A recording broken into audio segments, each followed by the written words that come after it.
guys, welcome back to my channel, and today I'm going to be going over the books that were my absolute favorite that I have read in the year of 2021. Since we are going into the year of 2022, hopefully I will be reading a lot more. I am one book away from my Goodreads goal by the end of the year. I will be honest, I have not read a single book this month.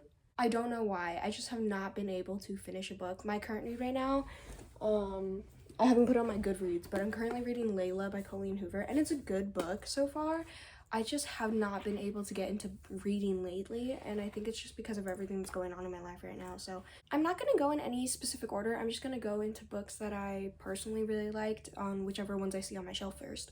One of my first favorite books that I've read in 2021 is The People We Meet on Vacation by Emily Henry. So I really enjoyed this book. It is a friends to lovers slow burn book, and I highly recommend it. It's basically you follow two people, Alex and Poppy, who are very two different kinds of people. They are opposites attract, definitely. So if you like that, I definitely recommend this.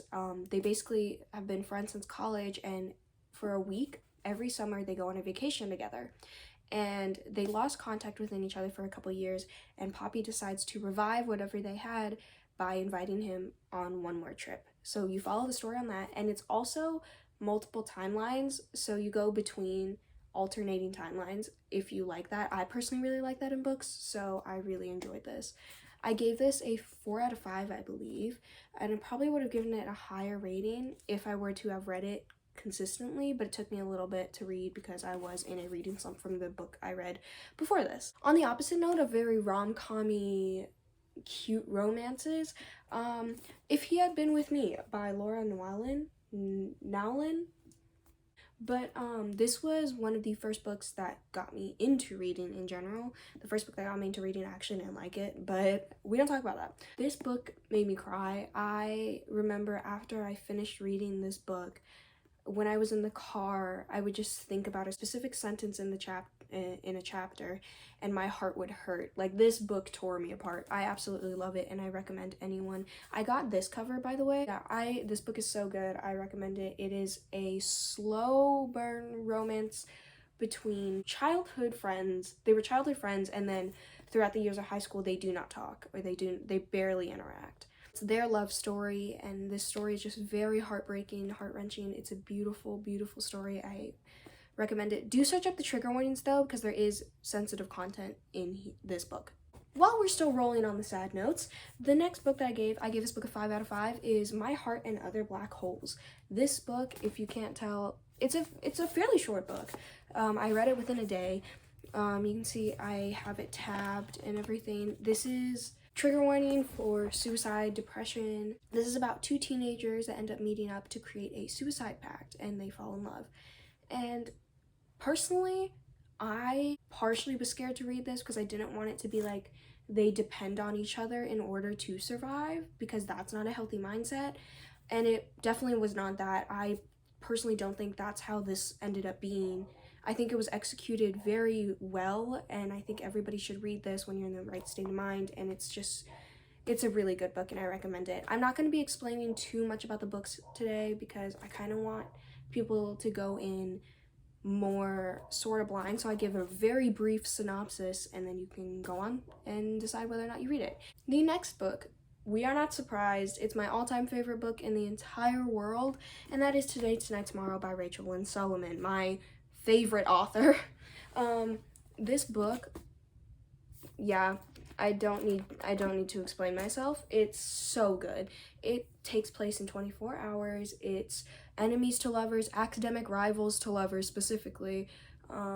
Boy falls first, all of that. There's a bunch of tropes in here. I love the main girl reads romance novels and writes them, and it's so mwah, chef's kiss. If you want a rom-com YA heartfelt smile the entire time novel, please pick this up. It's so good. Brief synopsis: they are academic rivals, and in their senior year they have this thing called Howl, which is like a scavenger hunt throughout the city, and she decides to team up with him last minute to beat him at the very end of it, and that's basically the two of them working together in this scavenger hunt, and they end up falling in love.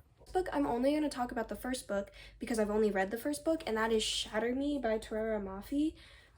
This book is really good. I give it a 5 out of 5. I was terrified that I was not going to like this book because I heard a lot of mixed reviews from it, and I actually ended up really loving it. I devoured this book on a school day. I read almost the entire thing throughout the school day. I highly recommend this book. It's very, very fast paced. I have the second and the third book right now, so hopefully those are equally as fast paced. I heard the third book is really good and the second book is really good too, so I will be reading those hopefully very soon. But this book is very good. It is a dystopian novel, which is one of the first that I've read. It's this girl named Juliet who has a power. I don't know how to explain it. When she basically absorbs people's energy, kind of, in a way, when she touches them. So she can't, like, touch people. There's romance. It is very romance heavy, which I saw was a lot of the critiques on it. So if you don't want a romance heavy book, don't read it. But I personally really like romance, so I like the book. These next two books are Colleen Hoover books, and that is November 9 and Confessed by Colleen Hoover. I decided to pick these two for the video instead of like Verity and It Ends With Us because I feel like those are very popular. This one's also pretty popular books, but I feel like these books aren't talked about as much in comparison to those two, so I wanted to talk about these because I thoroughly enjoyed these a lot. I gave November 9 a 5 out of 5, so that's just, I cried in this book. It's so good. And November 9 follows Ben and Fallon end up meeting on a whim one day, but Fallon's moving that day, and they decide to meet every single year that day without any contact, without talking to each other or knowing anything else about each other. They only meet on that day. And you follow, it's like the first November 9, the second November 9, fourth November 9, stuff like that. And their connection is just so strong that they truly love each other, even though without having to be in contact with one another for over a year. Another one of my favorite Colleen Hoover books is Confessed by Colleen Hoover, and I have not heard a lot of people talk about this at all, and I really, really enjoyed this book out of a lot of them because unlike a lot of her books, this one did not have a super, oh my gosh, I can't believe this kind of plot twist. It was a more subtle plot twist. It was still a plot twist nonetheless, and it was still a really good part of the plot, but it was more realistic, I would say. But I do recommend it. It's really good. I really love the couple in here. I will be honest, the first like third of the book I was a little bored, but then all the rest of it I went through it really fast, as I usually do within Colleen Hoover novels. This book, you follow Auburn and Owen. It's dual point of view. Same thing in November 9. It's dual point of view, so you get both of their perspectives. In her perspective, it's like she ends up getting a job from him for one night, and then it goes over to his point of view, and he's like, I can't believe I found her again. I can't let her know that I know her. So, and then from there you're like, why do you know this? Who are you? How do you know her? Stuff like that, and you're trying to figure that out, and then you find out, and it's a really good book. Also, I'm gonna show this because I don't think it's spoilers, but one thing I absolutely love in the book is it incorporates art. Like, there's art in the book, and I love it so much. The main guy, Owen, he's an artist. So the next book that I have is more of like a thriller type of book, and that is The Obsession by Jessie Q. Satento. This is a really good book, by the way. I got this because, was it sort of solely based on the fact that I do really like the show You? Maybe. That is a good show. Season 3 is a little iffy, but it was a good show. This is a very fast-paced book. I read it really fast. I overheard there might be a second book, but I'm not 100% positive on that. Basically, this is dual point of view as well, which I really liked. What happens is this boy, Logan, he ends up meeting this girl, Delilah, and he already has a sketchy past with another girl. He ends up meeting Delilah, and he instantly thinks that they're going to fall in love, and they're going to be in love, and he starts stalking her. It's not spoilers, it literally says that he stalks her. She ends up not being the most perfect girl next door that everyone would assume that she is, or like a sweet girl, and she has a lot of deep secrets, and a lot of stuff happens in her life that he ends up knowing about, and he tries to get with her and everything like that. I really, really enjoyed this book. I like that the girl was not ditzy, naive. She was very strong and very intelligent on how she went with the stalking and how he acts around her. The next book is a 5 out of 5, and that is Sadie by Courtney Summers. This book, it had such an effect on me. Oh my gosh, it's so good. I gave this a 5 out of 5. I recommend this a lot. Definitely search up trigger warnings. It talks about a lot of sensitive topics. It's sort of also dual point of view, multiple perspectives.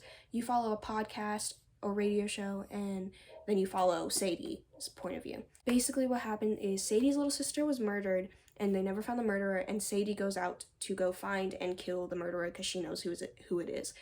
And then you go into the point of view of the podcast of this guy who's following the case. But the thing is, the case isn't set in the future, and Sadie's point of view is starts from the beginning. So that's basically the premise of the book. Again, search up trigger warnings. There is very sensitive topics in here that might not be the best for the faint of heart, but it is a very good book, and I highly, highly, highly recommend it. The next two books go together, and that is the Good Girls Guide to Murder series, which I have the third one. I didn't bring it because I'm not bringing it like here because I actually haven't read it yet. But I have read these two, and I plan to read the third one soon, but I'm going to read it with my friend because she has it too. So Good Girls Guide to Murder follows Pippa Fitzimobi, who reopens a closed case in the town of a girl who went missing. It was assumed that she was murdered by her boyfriend, who ended up killing himself. So she reopens it because she doesn't think that he murdered her. And in that, she ends up going through a dangerous time in her life. The second book, it follows an open case. One of her friend's brothers goes missing and asks her for help. And so that is what the second book follows. I definitely like the first book better than the second one, but the second one made me a lot more sad, and I heard the third one will make you sob. So that, I'm terrified for that. I highly recommend these books, 5 out of 5 for the series. I cannot wait to get to the third one. I heard really good things about it.